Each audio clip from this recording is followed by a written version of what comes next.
Gledate informativno oddajo, ki jo vodita Lorela Flego in Matej Lahovnik. Dober večer in dobrodošli v Bučkah.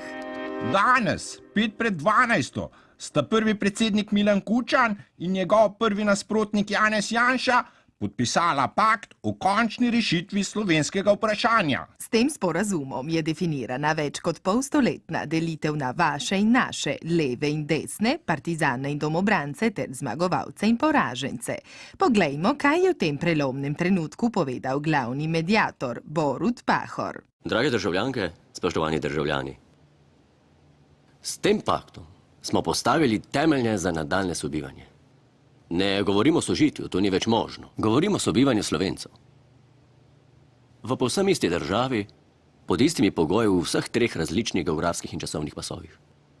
To je edini model, ki je možen. Vse ostalo je zagotovo slabše. Veliko, veliko slabše. I love you, čau.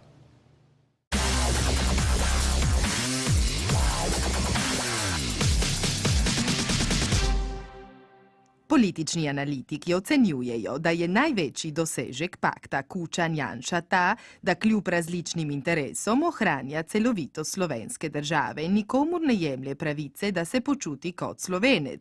Matej, kako bo to izgledalo v praksi? Pakt Kučan-Janša deli Slovenijo na 3 samostojne cone, belo, modro in rdečo. Gre za večpasovni model federacije s 3 enakovrednimi enotami, vzhodno, zahodno in sredinsko. Slednja je hkrati tampon cona med levo in desno. Kaj natanko je komu pripadlo, pa kolegica Danica Lorenčič. Vzhodni del Slovenije z Dolenjsko, Belo krajino, delom Notranjske, Posavjem in vzhodno Štajersko ter delom Prekmurja so dobili beli. Rdečim je pripadla Primorska, Goriška in večji del Gorenjske, tako imenovana modra tamponcona, pa se razteza vse do Goriškega, večjega dela Štajerske, Koroške, Zasavja, Ljubljanske kotline in dela Notranjske. V studiu zdaj pozdravljam oba podpisnika pakta, Milana Kučana in Janeza Janšo. Dober večer obema. Dober večer. Živeli bomo v državi s 3 conami, to še nekako razumem, ampak zakaj v 3 različnih časovnih pasovih? Ne, ni pomembno. Sorry. Kar izvoli. Ne, ti kar dej. Zakaj jaz? Ti si se tega spomnil, jaz nimam nič s tem in nisem ponosen na ta pakt. Ne gre za ponos Milan, skupaj so Slovenijo najprej osamosvojila, zdaj pa smo si jo še razdelila in to je normalen proces, to je končna rešitev slovenskega vprašanja. Če prav razumem, je končna rešitev ta, da med levičari in desničari praktično ni več nobenega kontakta. No, dejstvo, sorry. Kar izvoli, no? Ne bod zoper, nihče te ni silo, da podpišeš. No, nisem jezen nate, ampak sam nas je. Mi lahko odgovorite na vprašanje? Ja, med levimi in desnimi je sredinska tamponcona v širini 30 km na jugu do 100 km na severu. Časovna razlika med rdečo in belo cono je 2 uri. No, to je zaradi tega, da se ob spremljanju medijev ne bi istočasno razburjali, pa tudi zato, da bi na družbenih omrežjih med seboj čim manj komunicirali. Bela cona pripada desničarjem, rdeča levičarjem. Čigava je potem modra cona? Boš ti. Ne, kar izvoli. No, zdaj si pa ti zoper, no? Nisem, majke. No, pogledajte.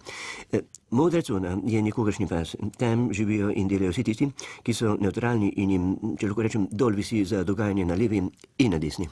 Se mi zdi, da je takšnih bistveno več, kot pa ste jim namenili prostora. No, delitev ozemlja ni optimalna. Tudi v beli in rdeči coni so posamezne sive lise, ki bodo zahtevale svojo avtonomijo. Načrt ste skupaj s predsednikom Pahorjem pripravljali v strogi tajnosti, povsem mimo vlade in parlamenta. Zanj vse do danes ni vedel niti premijer Miro Cerar. Njega nismo hoteli. No, poglejmo najprej njegovo izjavo. To je zame hud udarec, udarec z leve in desne. Kako so si lahko Slovenijo razdelili brez vednosti vlade? Pri tem me najbolj boli dejstvo, da se bodo zanamci nekoč spraševali, ali je predsednik vlade sploh vedel. Ne, ni vedel. In zakaj ni vedel? Ker je tak bednik, da gredo vse velike stvari mimo njega.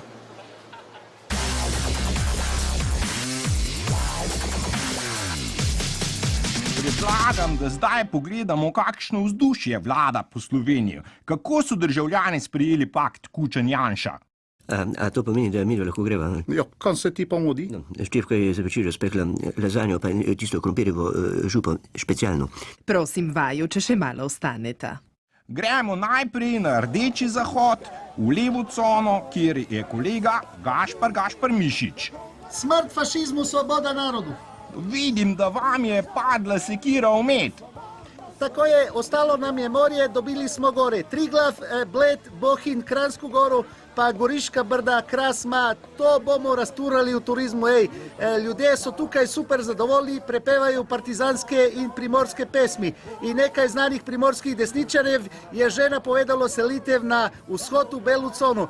Prvi med njimi je Franci Matos. No, največji problem zagotovo je tukaj, ko se moram izseliti iz rdeče cone na Primorskem, kamor sem redno hodil na kliniko Fabian, po botoks in pa diamantni peeling. Sedaj se bom preselil v Belo cono, kamor se seli tudi moj klient, to je na Dolenjsko, tam tega ne poznajo, poznajo samo cviček in pa šmarnico. In kot vidite, to name ne vpliva dobro, ker imam že rdeče ušesa. Takšnih zgodb bo očitno precej. Nas čaka vse splošno preseljevanje iz ene v drugo cono. No, žal mi je vseh teh primerov, ki jih je povzročil sporazum, a drugače ne gre. Treba je biti optimist. Danes je dovoljeno sranje, jutri pa je nov dan. Tega je dosti. Tudi jaz živim na Koroškem v modri coni, so pa še veliko hujši primeri, recimo Eva Irgl. Ona je iz Rdeče Vipave, živi in dela v modri Ljubljani, svobodno pa bo lahko zadihala šele v Mirni Peči, Ribnici ali Mokronogu. Saj res, tudi kolegica Lorela je iz rdeče cone, dela pa v modri. No, pogledajte, levičari in desničari za modro cono ne rabijo prepustnice. Prepustnice bodo potrebne samo za prehod v belo ali rdečo cono. Vi, Lorela, boste rabili prepustnico samo v primeru, če pridete na našo televizijo od RTV Ribnica. Kaja mi ponujate službo? Poglejte, tudi desničari radi gledamo oddaje o modnih trendih, ker marsikdo ne ve, kakšni materiali in katere barve so v modi to pomlad. No, medtem ko vam bo kolegica razložila vse v šifonu, svili in lateksu, predlagam, da si ogledamo še nekaj človeških usod, s katerimi se je poigral vajin pakt. Ja, žal imam to smolo, da je ekran ostal v rdeči coni, kar pomeni, da imam dve možnosti. Ali še naprej prenašam vse žaljivke in teror rdečkarjev in si kupim tedensko prepustnico za obisk v beli coni. Je kaj pa druga možnost? Hvala tudi vam, pa srečno. Zame osebno ta pakt pomeni katastrofo. Kočevje, kjer živim, je odslej del bele cone. Službe imamo modri, vse prijatelje pa v rdeči coni. Rabil bom 2-letni prepustnici, kar skupaj z vinjeto nanese skoraj 400 evrov. Hvala. Ja, zdaj mi čuki se zavedamo, da nas čaka recimo takole veliko dela, zato ker mi bomo mogli zdaj dejansko posneti en album za modro cono, pa en album za belo cono, pa to za rdečo cono ga bomo tudi posneli. Me pa edino skrbi, pa bo šibal vlakca, ko ne bo mogel čiha-puha v drugo cono. Odpovedati moram tote koncert bele cone, ne, moram, ne vem, sranje, Ravno kar ste odpovedali koncert v beli coni, je to zaradi tega, ker ste rdečkar?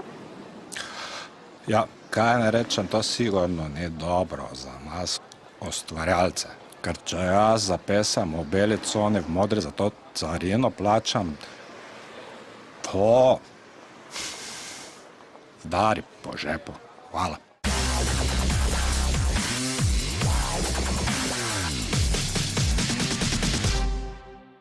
Čas je, da preverimo vzdušje v beli coni. Z Dolenjske se zdaj oglaša naš reporter Surla. Povej, kako se imate? Tako, carsko se imamo, ne? Končno imamo svoj kos Slovenije, ker ne bomo več drugorazredni državljani.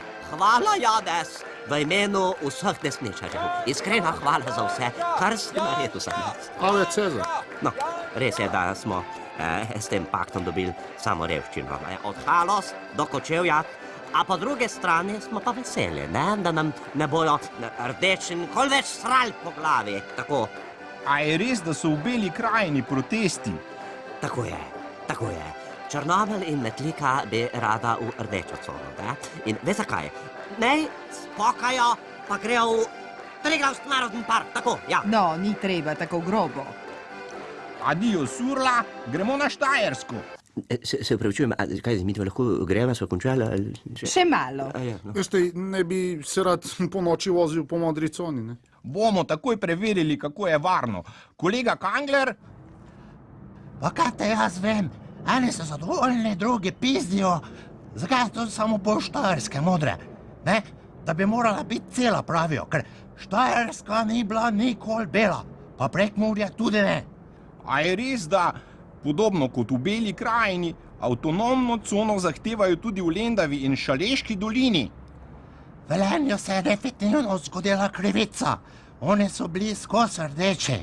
V Prekmurju pa so boje zelo razočarani nad trojakom Milanom Kučanom. Pravijo, da jih je za drobiž prodal Janši. No, najboljše, da nam to razloži eden glavnih rdečkarov, Dejan Židan. Razočaran sem kot Prekmorec in socialni demokrat. Vse priključitve Prekmorja k matične države smo bili v drugem planu, zapostavljene in pozabljene. No, to, da so nas zdaj razdaljili, to je pa više. Hvala obema. Gospod Kučan, kako komentirate to, da vas imajo v Prekmurju za izdajalca? No, zelo mi je žal, da je del Prekmurja padel v belo cono, a žal ni šlo drugače. Vsem je nemogoče ustreči. Kako boste pa potem rešili problem Bele krajine, Lendave, Velenja in ostalih, ki se zauzemajo za avtonomne cone? To je stvar nadaljnih pogajanj. Ne pozabite, da je tudi v rdeči coni ostalo še nekaj belih lis, kot sta recimo Logatec in Polhogradec. Tako, mislim, da bi s tem lahko zaključili. No, super, hvala. Ja. Hvala vama za vajina pojasnila. Ni za kaj.